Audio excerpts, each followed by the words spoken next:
मैंने आपसे सवाल क्या पूछा था? मेरा ये क्वेश्चन था कि अगर कोई इंडियन स्पेक्युलेटिव एक्टिविटी करना चाहता है in foreign currency, in foreign exchange, तो वो बीओपी अकाउंट में कहां लिखा जाएगा? कौन सी साइड पे लिखा जाएगा?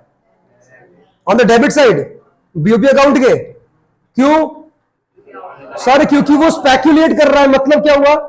वो फॉरेन करेंसी को परचेज करने वाला है, आरबीआई को उसके बदले में क्या देगा? वो इंडियन रुपीज देगा। अब सवाल ये आता है कि वो फॉरेन करेंसी का क्या करेगा? स्पेक्युलेट कर रहा है सर।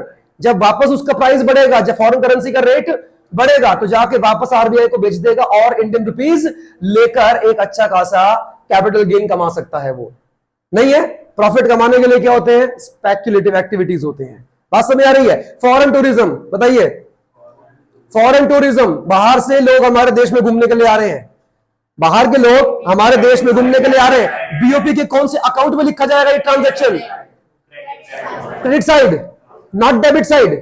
क्यों सर? जब बाहर के लोग, फॉरेनर्स जब हमारी कंट्री में घूमने के लिए आएंगे तो अपने साथ क्या लेकर आएंगे? फॉरेन करेंसी लेकर आएंगे। उसके बदले क्या लेंगे? आरबीआई से क्या लेंगे? इंडियन रुपीज लेंगे। क्यों लेंगे? क्योंकि वो खर्चा कहां करने वाले हैं? इंडिया में। तो उनका अपना डॉलर काम इंडिया में काम का नहीं है, लेकिन किसके लिए काम का है? आरबीआई के लिए काम का है। बात समझ आई? वैसे अगर हम जा रहे हैं घूमने के लिए America, outflow of foreign currency हो जाएगा। कहां लिखा जाएगा? On the debit side of BOP account. आपको याद होना चाहिए कि मैंने आपसे प्रीवियस क्लास में भी कहा था कि बीओपी एक अकाउंटिंग स्टेटमेंट है, फुल फ्लेज्ड अकाउंट नहीं है। क्यों बोला था मैंने आपको ऐसा? अकाउंटिंग स्टेटमेंट क्यों बोला था मैंने? अकाउंटिंग स्टेटमेंट क्यों बोला था सर? क्योंकि डबल एंट्री सिस्टम के बेस पर बनता है। तो फिर अकाउंटिंग क्यों नहीं बोला? अकाउंट क्यों नहीं बोला? हालांकि बोलते हैं इसको बीओपी अकाउंट ही है, लेकिन ये फुल फ्लेज्ड जैसे अकाउंट होता है किसमें? अकाउंट्स में। ये वैसा अकाउंट नहीं है। क्यों नहीं है भाई? कौन सा रूल नहीं करता फॉलो?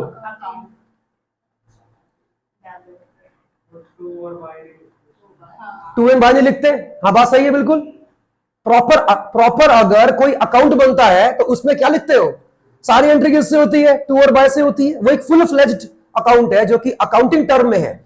लेकिन बीओपी भी एक अकाउंटिंग स्टेटमेंट तो है, लेकिन फुल फ्लेज्ड अकाउंट आप उसे नहीं कह सकते। ये तो क्लियर हो गया होगा। अब ये बताओ कि बीओटी और बीओपी में के बीच में क्या डिफरेंस है भाई? बीओपी बीओटी बीओटी एक वाइड कॉन्सेप्ट है। बीओपी एक वाइड कॉन्सेप्ट है। बीओटी कौन सा कॉन्सेप्ट है?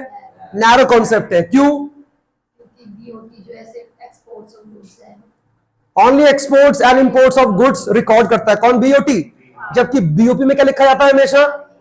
4 types of transactions, visibles, invisibles, unilateral and capital transfers. ये तो क्लियर हो गया होगा। सो ये 4 ट्रांजैक्शन से मिलकर क्या बनता है? बीओपी अकाउंट बनता है सर। मैंने बीओपी बोला, अगर मैं बीओटी बोलता तो मैं एक्सक्लूड करता कौन से वाले? Invisibles, unilateral, capital transactions. बात समझ आई है? आप बीओपी अपने बीओपी अकाउंट को कितने पार्ट्स के अंदर बांटते हो बोलो? पहला कौन सा होता है? करंट अकाउंट हमेशा पहले बनता है। उसके बाद क्या बनेगा? Capital account. करंट अकाउंट क्या अकाउंट है सर? ऐसा अकाउंट जो इंडिया या दूसरी कंट्री के एसेट्स या लायबिलिटीज के ऊपर असर नहीं करता। सेम केस हमारे साथ भी करेगा। अगर उनका एसेट बढ़ गया तो इसका मतलब है कि इंडिया का एसेट चला गया। नहीं, उनकी लायबिलिटी बढ़ गई मतलब हमने उनको लोन दे दिया, तो उनके लिए भी क्या हुआ? Capital transaction. हमारे लिए भी क्या हुआ? Capital transaction. उनके लिए क्या बना? Capital receipts. अगर लोन दिया गया उनके लिए क्या बना? Capital receipts. हमारे लिए क्या बना? कैपिटल पेमेंट्स बन गया। अच्छा, उन्होंने जो हमसे लोन लिया था वापस कर दिया। अब बोलो क्या ये बीओपी के अंदर आना चाहिए आपके हिसाब से? रीपेमेंट ऑफ लोन, बाहर से आ रहा पैसा, रिकॉर्ड होगा। क्यों रिकॉर्ड होगा भाई? सर इकोनॉमिक ट्रांजैक्शन है, और अगर लोन का पैसा वापस आएगा तो इंडिया की क्या कम हो जाएगी? हमने उनको लोन दिया था, लोन का रीपेमेंट कर रहे हैं वो लोग, तो हमारा क्या कम हो गया? एसेट कम हो गया। क्योंकि अभी तक वो जो लोन दिया हुआ था वो अभी तक इंडिया को इंटरेस्ट कमा के दे रहा था, लेकिन अब कमा के नहीं देगा। उनका भी तो कुछ कम हुआ है, उनकी लायबिलिटी कम हो गई, तो उनके लिए भी क्या हुआ? It is a capital transaction again. Clear हुआ नहीं हुआ? इसका जवाब दो। करंट अकाउंट हमेशा पहले क्यों बनता है? कोई भी बुक उठा के देख लो, किसी भी राइटर की, किसी भी ऑथर की, करंट अकाउंट हमेशा आपको पहले मिलेगा, उसके बाद क्या मिलेगा? Capital account. जवाब दो क्यों? अकाउंट्स किए तुमने कभी? करिए, करिए। 11th क्लास में थे, चैप्टर था trading and profit and loss account, balance sheet. Chapter का नाम क्या था? Financial statement of sole proprietorship. था कुछ पहले हमेशा क्या बनता था? Trading, profit and loss. Last में क्या बनता था? क्या बनती थी? बिजनेस की क्या बोलो? Balance sheet. Trading and profit and loss account में क्या रिकॉर्डिंग होती थी? Revenue receipts and revenue expenditures. Balance sheet में capital receipts and capital expenditures. मतलब क्योंकि ये अकाउंटिंग स्टेटमेंट है, इसलिए थोड़ा बहुत तो असर इसके ऊपर अकाउंटिंग का आएगा ही आएगा। हमेशा पहले ट्रांजेक्शंस बोलो कौन से होते हैं अकाउंटिंग में? करंट नेचर के होते हैं। बाद में कौन से होते हैं? कैपिटल नेचर के होते हैं। बात समझ में आया? कभी बैलेंस शीट पहले नहीं बनती, हमेशा लास्ट में ही बनती है, ये जानते हो ना। इसीलिए करंट अकाउंट के ट्रांजैक्शन बीओपी के अंदर पहले रिकॉर्ड होते हैं, बाद में कौन से होते हैं? कैपिटल नेचर के होते हैं। और इसका एक लॉजिक ये भी है कि करंट अकाउंट ट्रांजैक्शंस ज्यादा होते हैं। हम अक्सर लोन नहीं देते किसी को, अक्सर लोन का पैसा नहीं दे रहे वापस, अक्सर इन्वेस्टमेंट नहीं होता है, लेकिन अक्सर क्या होता है? एक्सपोर्ट इंपोर्ट होता है। किसका? गुड्स और सर्विसेज का। दान देते भी है, दान लेते भी, ये अक्सर होता है। लेकिन अक्सर क्या नहीं होता? अक्सर क्या नहीं होता? कैपिटल ट्रांजैक्शंस अक्सर नहीं होते हैं। ये रूल है बिजनेस का भी। आप हर साल एक नया प्लांट नहीं लोगे अपने बिजनेस के लिए, आप हर साल बस या ट्रक नहीं लोगे अपने बिजनेस के लिए, लैपटॉप आप हर साल नहीं लोगे, लेकिन हर साल आप कौन सा काम करने वाले हो? सामान सेल करने वाले हो। तो सामान सेल करना क्या हुआ? It is a revenue nature. लेकिन जो आपने क्या खरीदा? एसेट खरीदा, बैंक से लोन ले लिया, वो सब क्या है? They all are the examples of capital transactions. तो हमेशा किसमें होते हैं? बाद में ही होते हैं, क्योंकि वो एक तो कम होते हैं, अक्सर नहीं होते हैं। बात समझ आई? ज्यादा बड़े अमाउंट का ट्रांजैक्शन कौन सा है? करंट अकाउंट का या कैपिटल अकाउंट का? बड़ा कौन सा होता है? बड़ा कैपिटल अकाउंट का बड़ा होता है सर, क्योंकि उसमें आपके इन्वेस्टमेंट्स अरबों रुपए में होते हैं। किसमें होते हैं? अरबों रुपए में होते हैं सर। एक्सपोर्ट इंपोर्ट भी होते हैं, लेकिन उनका इतना नहीं होता है। इंपैक्ट बीओपी पे होता है, लेकिन इतना नहीं होता है। बात समझ आया? ये इसका मतलब हो गया। अभी आगे बात करेंगे। आप कुछ भी लिखोगे नहीं, सिर्फ मैं बोलूंगा, आपको सुनना है और जवाब देना है। ठीक है, चलिएगा। तो इसमें से जरा एक बार देख लेते हैं, कुछ चीजें मैं बोलूंगा, सोच समझ के मुझे इसका आंसर देना। Classify weather the following transactions will be recorded in the current account और कैपिटल अकाउंट। पहला, purchase of shares of the Reliance bye Microsoft. Purchase of shares of Reliance bye Microsoft. Reliance कहां पर है? इंडिया में। कौन सी कंपनी उसके शेयर्स को आपको ले रही है? माइक्रोसॉफ्ट। कहां पर है वो? अमेरिका में। नहीं है, मतलब एक अमेरिकन कंपनी इंडिया में क्या कर रही है? पोर्टफोलियो इन्वेस्टमेंट कर रही है। नहीं है, हाँ, मतलब कौन सा ट्रांजैक्शन है, कहां रिकॉर्ड किया जाएगा? क्यों? कैपिटल अकाउंट में। क्यों? उनका क्या बढ़ गया, हमारा क्या कम हो गया? एसेट कम हो गया सर। तो ये कौन से अकाउंट में लिखा जाएगा? It is a transaction of capital account. बात समझ में आ रही है? रीजन लिख के आ सकते हो, because it increases the assets of USA. बात समझ में आया? अच्छा, आगे देखो। Imports of the computer spare parts from Germany. Imports of computer spare parts from Germany, current account. क्यों सर? ना तो कोई असर एसेट्स पे इंडिया पे और ना ही कोई लायबिलिटीज पे, है ना। कंप्यूटर तो एक एसेट है, लेकिन उसके स्पेयर पार्ट्स कोई एसेट में नहीं आता है। क्लियर हो गया? कहां लिखा जाएगा? Current account. क्यों लिखा जाएगा? बिकॉज इट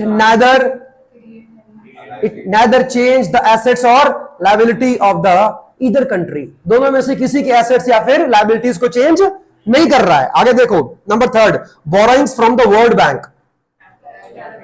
इंडियन गवर्नमेंट ने क्या किया? वर्ल्ड बैंक से लोन ले लिया। इंडिया की गवर्नमेंट के ऊपर क्या आ गया? लायबिलिटी बढ़ गया। कौन सा ट्रांजैक्शन है? It is a capital nature. अच्छा, रिसीट है या पेमेंट है? कैपिटल रिसीट है या पेमेंट है? It is a capital receipt. तो बीओपी के कौन से साइड में आएगा आपके हिसाब से? ये पक्का, क्योंकि पैसा आ रहा है, तो will be shown on the credit side. Account कौन सा रहेगा? Current account. ये चीज आपको ध्यान रखनी है, एग्जाम में आती है ऐसे। ठीक है, आगे देख लो। हैं क्या? किसमें? हाँ, कैपिटल, सॉरी।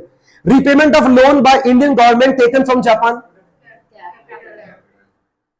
इंडियन गवर्नमेंट ने जापान से लोन लिया था जो अब वो वापस कर रहे हैं। कैपिटल एक्सपेंडिचर, कैपिटल पेमेंट एक ही बात है। फॉरेन करेंसीज पे कर रहे हो, बीओपी के कौन से साइड में आना चाहिए?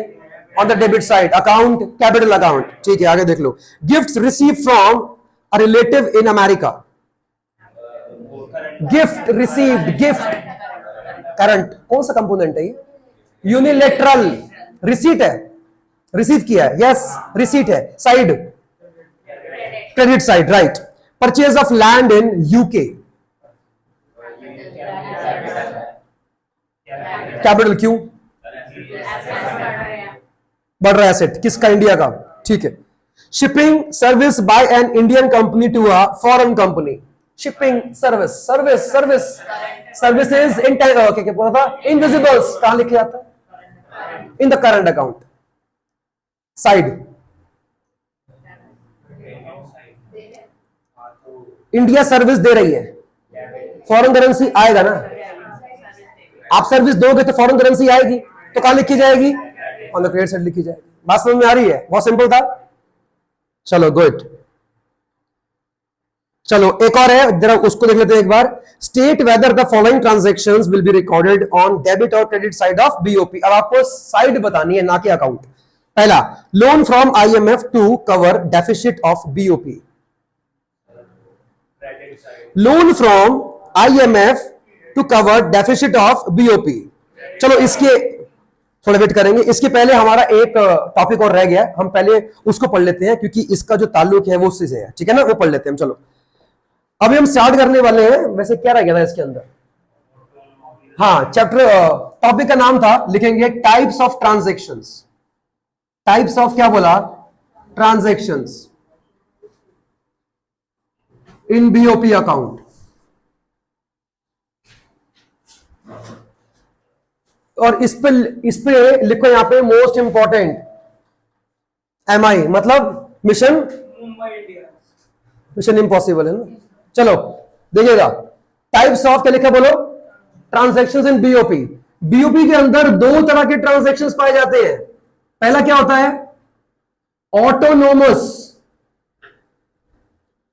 Autonomous transactions. पहला, जिसका एक और नाम क्या होता है? Above the line item. Above the क्या बोला? Above the line item. ध्यान रखना, ट्रांजैक्शन की जगह पे कई बार वो तुम्हें आइटम भी लिख सकता है, तो एक ही बात है, ट्रांजैक्शन या क्या बोलूं, आइटम बोलूं, एक ही चीज है। ये है इसका पहला पार्ट। अच्छा, सेकंड पार्ट क्या होना चाहिए इसका? अकोमोडेटिंग ट्रांजैक्शन या क्या कह सकता हूं बोलो ना, आइटम स्लैश। अगर इसका नाम क्या था? अबव द लाइन, तो ये क्या होगा?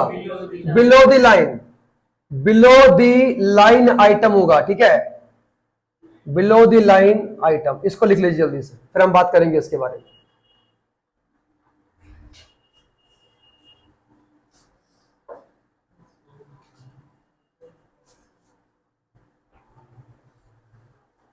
देख लिया? देखिएगा, ऑटोनॉमस की बात करता हूं पहले मैं आपसे, आप भी इसको अपनी कॉपीज के अंदर नोट करिए। ऑटोनॉमस आइटम्स,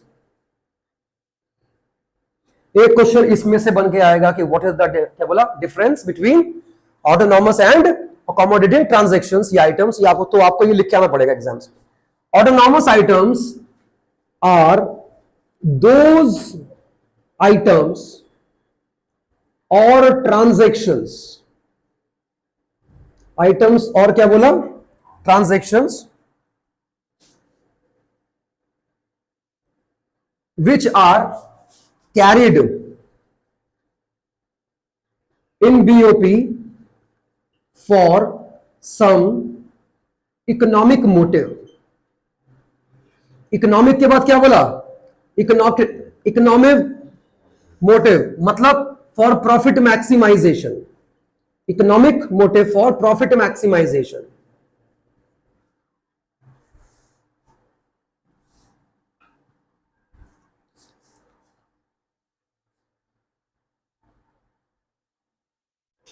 बात समझ आ रही है?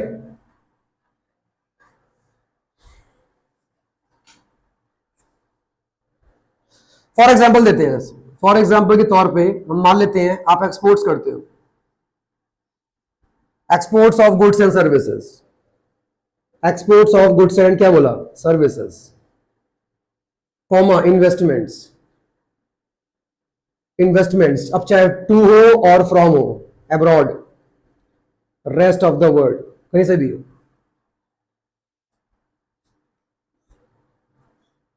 अच्छा, इसके बाद क्या आता है बोलो, accommodating, accommodating transactions, accommodating transactions are those transactions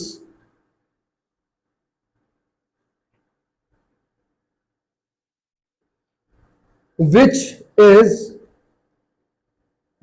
which are done, which is done for covering deficit or surplus in BOP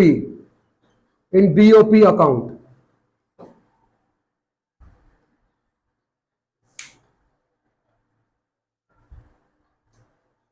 या इसको दूसरे वर्ड्स के अंदर हम इसको जो है ऐसे भी जान सकते हैं, नोट्स में लिख के आएंगे एक पॉइंट कि any transaction done in order to balance BOP, balance क्या लिखा, BOP।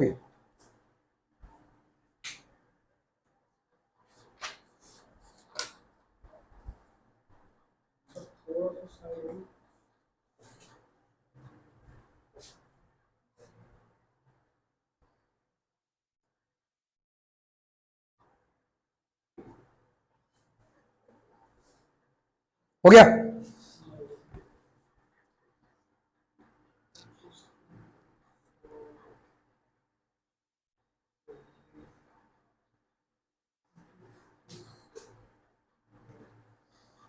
हो गया? ओके, जब मैंने ये इसको यहां पे लिखा बोर्ड के ऊपर और आपने भी लिखा हुआ है, आपको ये क्या क्लियर हुआ कि लिखा क्या ही है? बीओपी के अंदर बेसिकली दो तरह के ट्रांजैक्शंस पाए जाते हैं जो होते हैं। पहला क्यों होता है, जरा पढ़ना क्या लिखा है। अच्छा, दो के नाम क्या लिखे हैं बोलो पहले तो, ऑटोनॉमस ट्रांजैक्शंस, जिनको हम एक और नाम से जानते हैं क्या, अबव द लाइन आइटम्स कहते हैं। और एक क्या होता है बोलो, अकोमोडेटिंग ट्रांजैक्शंस या फिर बिलो द लाइन आइटम्स। दोनों के बीच का क्या डिफरेंस है वो आपके सामने लिखा हुआ है। अगर आपने इस बात को देख लिया, जान लिया, तो वो जो डिफरेंस आपकी बुक में लिखा है उसको पढ़ना आपके लिए आसान हो जाएगा। जरा ध्यान से पढ़िए, मैंने क्या लिखा है बोर्ड के ऊपर। ऑटोनॉमस का मतलब क्या होता है भाई, पहले बताओ। इंग्लिश जो डिक्शनरी होती है उसके हिसाब से जो वर्ड है ऑटोनॉमस का मतलब क्या होता है, इंडिपेंडेंट। क्या होता है, आजाद। इसका मतलब ही यही है कि इसमें ऐसे ट्रांजैक्शन की बात होती है, मेरे सेंटेंस पर ध्यान देना, ऐसे ट्रांजैक्शन जो बीओपी में हो रहे हैं और उनके होने का मोटिव होता है सिर्फ और सिर्फ प्रॉफिट कमाना। क्या बोला, ऐसा हर ट्रांजैक्शन जो सिर्फ किस लिए हो रहा है, प्रॉफिट कमाने के लिए हो रहा है, ऐसे आइटम्स को हमने क्या नाम दे दिया, ऑटोनॉमस आइटम्स या ऑटोनॉमस ट्रांजैक्शन। अब तुम बोलोगे सर चलो ये तो क्लियर हो गया कि ये प्रॉफिट कमाने के लिए होता है, तो फिर इसका क्या मकसद है। देखो लिखा हुआ है आपके सामने, ऐसे ट्रांजैक्शन जिनका होने का मोटिव क्या होता है कि बीओपी को बैलेंस करना है। क्या बोला, इनका मोटिव प्रॉफिट कमाने का है ही नहीं। ये भी ट्रांजैक्शन तुम्हारे बीओपी में होंगे, लेकिन इनके होने का क्या मकसद नहीं है, प्रॉफिट का नहीं है। इनका मोटिव ही यही है कि ये आइटम, ये ट्रांजैक्शन इसलिए हो रहे हैं ताकि बीओपी को हम बैलेंस कर सके। अब एक बात पूछूं, ऊपर वाले ट्रांजैक्शन कौन करता होगा। We have two sectors, private sector and public sector. ये कौन करता होगा, क्यों, क्या इस वाले ट्रांजैक्शन को इस बात से मतलब है कि हमारा बीओपी लगातार लॉस के अंदर जा रहा है। नेगेटिव के अंदर जा रहा है, नहीं नहीं नेगेटिव में जा रहा है, हम आज के बाद इंपोर्ट कम करेंगे, हम फॉरेन करेंसी ज्यादा खींचेंगे। क्या इनको फर्क पड़ता है इस बात से? चाहे बीओपी कितना भी डेफिसिट हो जाए, ये लगातार चलता रहेगा जब जब इनको किसी भी ट्रांजैक्शन में क्या दिखाई पड़ेगा? प्रॉफिट दिखाई पड़ेगा। बात समझ में आ रही नहीं आ रही है? इंडिया का बीओपी मान लेते हैं 10 करोड़ के डेफिसिट में चल रहा है। क्या चल रहा है? 10 करोड़ के डेफिसिट में। मुकेश अंबानी को एक दूसरा प्लान दिखता है कि हाँ भाई अगर मैंने ये काम किया तो मुझे इससे बहुत फायदा हो सकता है, तो उसने भैया 6 करोड़ का फॉरेन करेंसी का आउटफ्लो और कर दिया। कितना हो गया डेफिसिट? क्या सरकार उसको रोक लेगी? मत करो, वैसे ही हम किस में हैं? डेफिसिट में हैं। और आप तो उल्टा और करेंसी को बाहर नहीं, जितना करना करो, जितना गंद फैला सकते हो फैला लो। फिर उसको ठीक करने के लिए कौन से आइटम सामने आएंगे? अकोमोडेटिंग। तभी क्या बोला गया इनको? Below the line. क्यों? पहले हमेशा कौन से होंगे? बोलो, पहले ये होंगे, तभी इनका नाम क्या रखा गया? Above the line item. हमेशा ट्रांजैक्शन पहले कौन से होते हैं? लाइट ऑफ कर दो भैया। नहीं नहीं नहीं नहीं, इसको ऑफ करो, इसको ऑन करो। ऊपर ऊपर बिल्कुल टॉप पे देखो। हाँ अब हुआ क्लियर। ये क्लियर हो गया नहीं हो गया? अब बताओ जरा एक बार, इसका नाम क्या रखा गया? Above the line. क्यों बोला गया? क्योंकि हमेशा पहले कौन से होंगे ट्रांजैक्शन? इनको देखकर कौन से होंगे? अब एक बात पूछूं, मान लो ऑटोनॉमस ट्रांजैक्शन तुम्हारे बीओपी अकाउंट में ऐसे हो गए कि आपका बीओपी अपने आप ही क्या हो गया? बैलेंस हो गया। क्या अब इसकी नीड होगी? ये क्यों हो रहा है? बैलेंस करने के लिए। अगर इससे क्या हो गया तो क्या इसकी रिक्वायरमेंट होगी? नहीं होगी। ये कौन करता है? ये गवर्नमेंट करती है। प्राइवेट सेक्टर बीओपी के स्टेटस से उसे कोई फर्क नहीं पड़ता, डेफिसिट में है या किसमें है, सरप्लस में है या बैलेंस्ड है। उसको जब जब प्रॉफिट का कोई भी काम दिखाई पड़ेगा वहां पैसा लगाएगा वो। फिर चाहे फॉरेन करेंसी और बाहर चली जाए, उसे फर्क नहीं पड़ता है। गवर्नमेंट की एक ही मांग है, क्या है? पूरे साल में जितना गंद फैलाना है फैलाओ, जो भी एक्सपोर्ट करना है, इंपोर्ट करना है, इन्वेस्टमेंट टू एंड फ्रॉम, कुछ भी करना है करो। साल के एंड में आएंगे हम कौन से वाले ट्रांजैक्शंस को लेकर, और पूरे बीओपी को हम बैलेंस कर देंगे। बात समझ नहीं आ रही है? बोलो भाई, क्लियर है? आपको याद होगा, चलो मैं कुछ पॉइंट्स के नाम लेता हूं, आप बताना, ठीक है? मान लेते हैं कि आपका बीओपी बैलेंस नहीं है। आपका बीओपी बैलेंस नहीं है, जो आपकी क्रेडिट साइड है वो कम है डेबिट साइड से, तो आपका बीओपी क्या है? क्या चल रहा है? आपका बीओपी डेबिट है। Debit side is more than the credit side. Government ने बोला चलो भाई अब इसको ठीक करते हैं, अब इसको बैलेंस करते हैं। गवर्नमेंट ने क्या किया? आरबीआई के पास क्या रखा हुआ था? फॉरेन एक्सचेंज के रिजर्व्स। क्या बोला?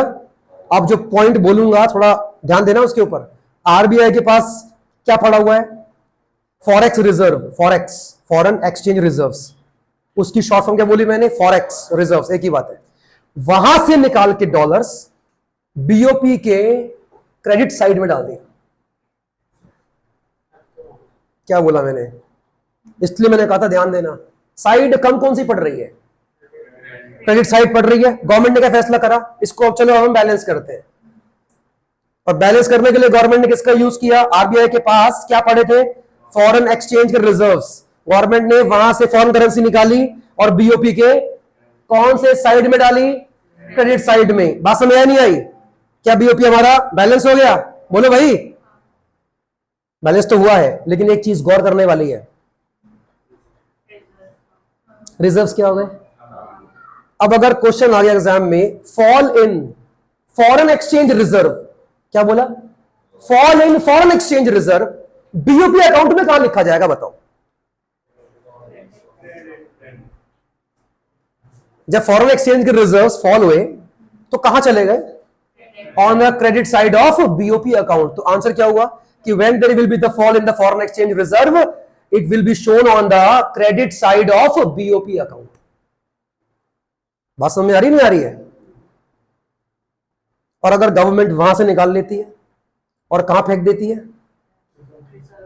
रिजर्व्स में, उसे बैलेंस करने के लिए। तो फॉरेन एक्सचेंज के रिजर्व्स क्या हो गए, बढ़ गए, लेकिन वो का रिकॉर्ड किया जाएगा ऑन द डेबिट साइड। क्यों? क्योंकि बीओपी से फॉरेन करेंसी का अब क्या हुआ है, आउटफ्लो हुआ है। ये पॉइंट था मेन, ध्यान रखना इस चीज का। और इसमें आपने लिखा भी था change in foreign exchange reserve, वो पॉइंट था कुछ, था कुछ। तो जब भी change in foreign exchange reserve होगा, उसका इंपैक्ट दो अलग अलग एंगल से पड़ सकता है। अगर फॉरेन एक्सचेंज के रिजर्व्स बढ़ गए हैं तो इसका मतलब क्या हुआ कि वहां से करेंसी आपने बाहर निकाल ली है, और जब वहां से बाहर निकलेगी तो कहां लिखी जाएगी, ऑन द डेबिट साइड। क्योंकि बीओपी अकाउंट के डेबिट साइड पे हमेशा क्या लिखते हो, आउटफ्लो ऑफ फॉरेन करेंसी, नहीं लिखते। और जब उसका आउटफ्लो हुआ तो कहां गई वो, फॉरेन एक्सचेंज के रिजर्व में गई, तो उससे क्या हो गया, फॉरेन एक्सचेंज रिजर्व बढ़ गया। अगर ये कम होता मतलब वहां से निकाल के यहां डाला गया, बीओपी के अंदर फॉरेन करेंसी आ रही है तो कहां लिखी जाएगी, सिंपल सी बात है यार, एग्जाम में आ गया तो कर लोगे। तो ये 3 पॉइंट थे, ध्यान रखना इस चीज का। अब एक सवाल पूछ रहा हूं, जवाब दोगे उसका मेरे को, चलो जवाब देना। गवर्नमेंट ऑफ इंडिया ने ये देखा कि हमारी जो क्रेडिट साइड है वो ज्यादा है, बीओपी की क्या है, ज्यादा है, इनफ्लोज ज्यादा हो गए बीओपी में, डेबिट क्या हो रही है, कम पड़ रही है। गवर्नमेंट ने क्या किया, एक्स्ट्रा जो करेंसी थी ऑन द क्रेडिट साइड निकाला और अपने लोन्स का रीपेमेंट कर दिया। गवर्नमेंट ऑफ इंडिया के ऊपर बहुत लोन चल रहा होगा, तो गवर्नमेंट ने उसके लिए क्या फैसला करा कि हमारे पास इस साल फॉरेन करेंसी ज्यादा आई है और हम चाहते हैं कि हमारा बीओपी बैलेंस भी हो जाए। अच्छा, साइड ज्यादा कौन सी आ रही थी, क्रेडिट साइड, उसे हमें कम करना है, वहां से करेंसी निकाली और गवर्नमेंट ने अपने ऊपर जो लोन चल रहे थे वो लोन रीपे कर दिए। क्या एक तीर से दो निशाने हुए हैं, पहले तो आपका बीओपी अब बैलेंस हो गया, दूसरा लायबिलिटीज भी कम हो गई। ये कौन सा ट्रांजैक्शन है, ऑटोनॉमस है या अकोमोडेटिंग है, ध्यान रखना। रीपेमेंट कर रहे हैं लोन का, ऑटोनॉमस या अकोमोडेटिंग, पक्का। क्यों सर, क्योंकि ये काम करने के पीछे का मोटिव था बीओपी को बैलेंस करना, इसलिए कौन सा ट्रांजैक्शन है, this is your accommodating transaction. बात समझ में आ रही है। फॉरेन एक्सचेंज रिजर्व क्या गवर्नमेंट के लिए एसेट है, वहां से निकाल के बीओपी में आपने डाल दिया, फॉरेन एक्सचेंज रिजर्व क्या हो गया, कम हो गया, एसेट कम हो गया। कौन सा ट्रांजैक्शन है, करंट या कैपिटल, कैपिटल नेचर का। ध्यान रखना, change in foreign exchange reserve हमेशा कैपिटल नेचर का होता है, क्योंकि गवर्नमेंट के लिए क्या है, वो एसेट बनता है। बुक लेकर आए हो, बहुत बढ़िया करते हो, इसमें कोई डाउट तो नहीं किसी को। ये ट्रांजैक्शन कौन करेगा, प्राइवेट सेक्टर। क्या गवर्नमेंट नहीं कर सकती, क्या सरकार प्रॉफिट कमाने के मकसद से काम नहीं कर सकती है, कर सकती है, लेकिन ज्यादातर कौन करता है इसको, ये प्राइवेट सेक्टर ही करता है ज्यादातर। हाँ, लेकिन ये कंफर्म है कि ये वाला जो ट्रांजैक्शन है कभी प्राइवेट सेक्टर नहीं कर सकता, ये तो गवर्नमेंट ही करेगा, क्योंकि प्राइवेट सेक्टर को बीओपी के स्टेटस से कोई मतलब नहीं। कितना भी डेफिसिट, कितना भी सरप्लस भाड़ में गया, ऐसी की तैसी में गया, ये गवर्नमेंट ही करेगी हमेशा। लेकिन एक बात मेरी जान लेना, ये तभी होगा जब ये होगा। बात समझ आई। एक होता है ऑटोनॉमस रिसीट्स, एक होती है ऑटोनॉमस पेमेंट्स। क्या फर्क है, इसके दो हो गए पार्ट, ऑटोनॉमस रिसीट्स, ऑटोनॉमस ऐसी रिसीट्स जो प्रॉफिट कमाने के मोटिव से आई हैं, ऐसा खर्चा जो प्रॉफिट कमाने के मोटिव से हुआ है, that is your autonomous receipts and autonomous payments और एक्सपेंडिचर्स। क्लियर हो गया। जरा एक बार फिर से बताओ, इसे अबव द लाइन आइटम क्यों बोला गया, क्योंकि हमेशा पहले क्या होगा भैया, पहले तू होगा, लाइन में हमेशा तू आगे है, और तेरे को देख के क्या होगा, ये होगा, तभी इनका नाम क्या रखा गया, लाइन आइटम। मतलब अगर ये अपने आप ही क्या हो गया, ऑटोनॉमस रिसीट्स, ऑटोनॉमस पेमेंट्स आपस में क्या हो गए, बराबर हो गए, तो भैया फिर तुम्हें अकोमोडेटिंग ट्रांजैक्शंस की जरूरत नहीं है। लेकिन ऐसा होता नहीं, कोई डाउट तो नहीं है किसी को। अगर बुक लाए हो तो जरा एक बार ध्यान देना, इसमें आपका डिफरेंस लिखा हुआ है। ये दिख गया, कहां गया? ये डिफरेंस पढ़ना पड़ेगा आपको, ये एग्जाम में आएगा। जरा एक बार ध्यान देना, जिनके पास बुक्स नहीं है तो कोई बात नहीं, मैं रीड कर रहा हूं, आप लोग सुनना ध्यान से, मीनिंग देखो क्या लिखा हुआ है। अच्छा, पहला नाम क्या लिखा है? Autonomous items. Autonomous items refers to those transactions, international economic transactions which take place and to some economic motive such as profit maximisation. ऐसे ट्रांजैक्शन जो हमेशा हमेशा प्रॉफिट कमाने के मकसद से ही किए जाएंगे, उन्हीं को हम क्या नाम देने वाले हैं? Autonomous transaction. जबकि हम किसकी बात करें? किसकी बात करें?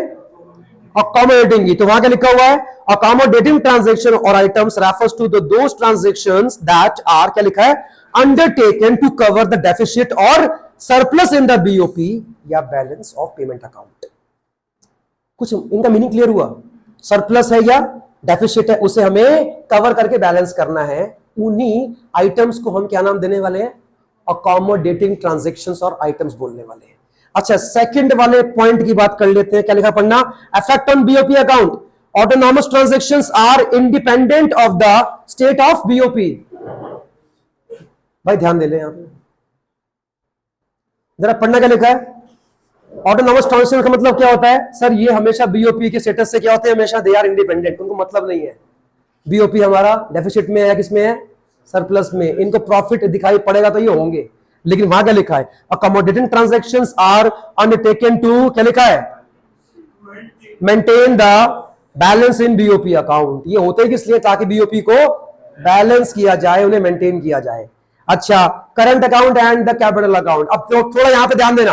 हाँ जी, इसके बारे में मैंने आपसे एक बात बोली थी, अकोमोडेटिंग ट्रांजैक्शन के अंदर आपको ध्यान देना है कि कोई भी आइटम अगर होगा, कोई भी अगर काम होगा इसमें, एनी ट्रांजैक्शन, तो वो हमेशा कैपिटल नेचर का ही होगा। ये आपको ध्यान रखना है, कैपिटल अकाउंट नेचर का ही होगा।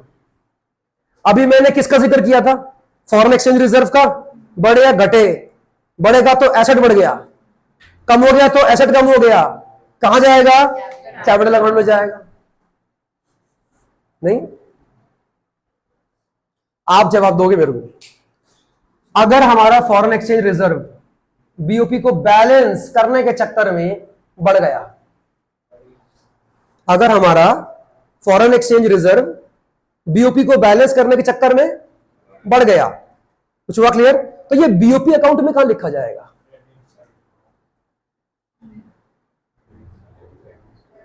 घूम गए फिर से? थोड़ा ध्यान दो, मैंने बोला क्या? बीओपी को बैलेंस करने के चक्कर में फॉरेन एक्सचेंज रिजर्व क्या हो गए? बढ़ गए, बढ़ गए। अगर ये बढ़ा है तो इसका मतलब है कि वहां से करेंसी निकाली गई होगी और यहां फेंकी होगी, तो वहां का रिकॉर्ड होगा। वहां से फॉरेन करेंसी का क्या हुआ? आउटफ्लो। कहां रिकॉर्ड होते हैं? Debit side. देखो ना, घूम गए ना? देखो, क्वेश्चन बोर्ड में ऐसे पूछता है, इसलिए मैंने पूछा आपसे ये क्वेश्चन। बात समझ आ रही नहीं आ रही है? और एक बात मेरी जान लेना, ये वाले ट्रांजैक्शन जो होते हैं, कौन से वाले? अकोमोडेटिंग, ये इनका नेचर क्या होगा? हमेशा कैपिटल नेचर का ही होगा, क्योंकि इनका मकसद ही बीओपी को बैलेंस करने का है। या तो फॉरेन एक्सचेंज रिजर्व को बढ़ा देगा या फिर कम कर देगा। इसके जो मैंने पहले आपको एग्जांपल दिया था, जरा बताओ एक बार एग्जांपल क्या था? इंडिया का बीओपी का कौन सी साइड ज्यादा आ रही है? Credit side. गवर्नमेंट ने क्या सोचा? यहां से करेंसी निकाल के लोन का रीपेमेंट करते हैं, तो लोन का रीपेमेंट करना भी तो कौन सा अकाउंट में आएगा? क्योंकि वो आपके कंट्री की लायबिलिटी को रिड्यूस कर रहा है। नहीं है सर? साफ सी बात है, वही लिखा है। जरा देखो एक बार अगला डिफरेंस क्या लिखा हुआ है? Autonomous transaction take place on both current account as well as capital account. उन्हें जहां पर फायदा दिखाई पड़ेगा वहां पे करेंगे, लेकिन अकाउंटिंग ट्रांजैक्शन हमेशा हमेशा कैपिटल अकाउंट में ही होता है। ये एसेट्स एंड लायबिलिटीज को चेंज करेगा सर। और लास्ट में क्या लिखा है? ऑल्टरनेटिव नेम क्या है? These items are also known as, अब लाइन, वहां पे क्या लिखा हुआ है? Below the line items. अब गलती करोगे, देखो ये चैप्टर इतना आसान तो नहीं है, थोड़ा सा दिमाग लगता है इसमें। और जिसको ये बीओपी का कॉन्सेप्ट और जिसको फॉरेन एक्सचेंज रिजर्व का मीनिंग नहीं पता है ना, उसको ये लास्ट वाला पॉइंट जानने में दिक्कत तो आएगी। कौन सा वाला? Change in foreign exchange reserve.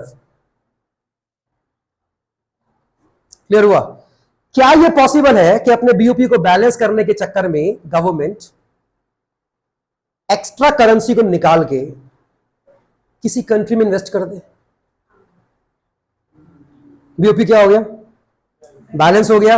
और एक कंट्री में आपने क्या कर दिया, इन्वेस्टमेंट, तो आपका क्या बढ़ गया होगा, अगेन कौन सा आइटम हुआ,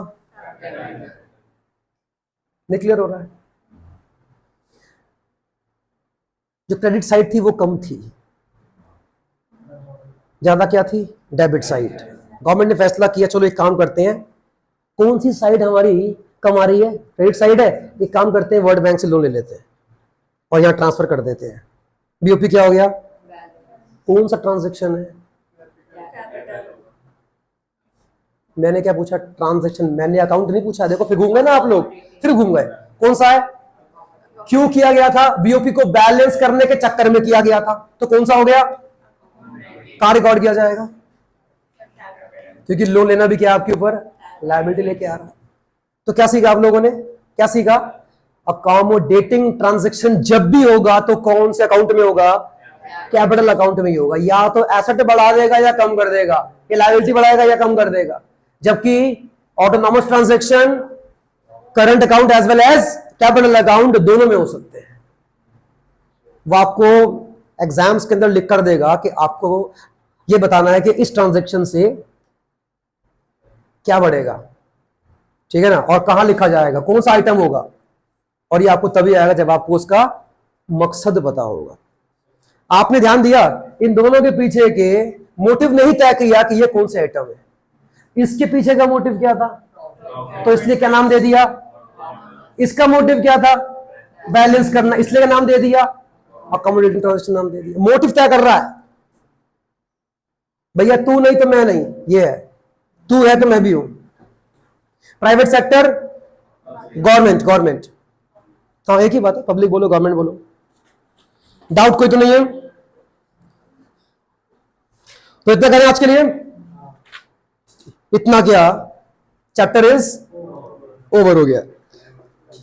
अब कल से आप लोग लेकर आएंगे इंडियन इकोनॉमिक डेवलपमेंट, वो स्टार्ट करने वाले हम। चैप्टर का नाम रहेगा, ध्यान से मेरी बात को सुन लो, चैप्टर का, हाँ चैप्टर का नाम रहेगा, किसका चौथा, अच्छा चैप्टर नंबर चौथा कह रहे हो, अच्छा अच्छा पत्नी के साथ चौथा बना रहे हो यार। चैप्टर का नाम रहेगा चौथा।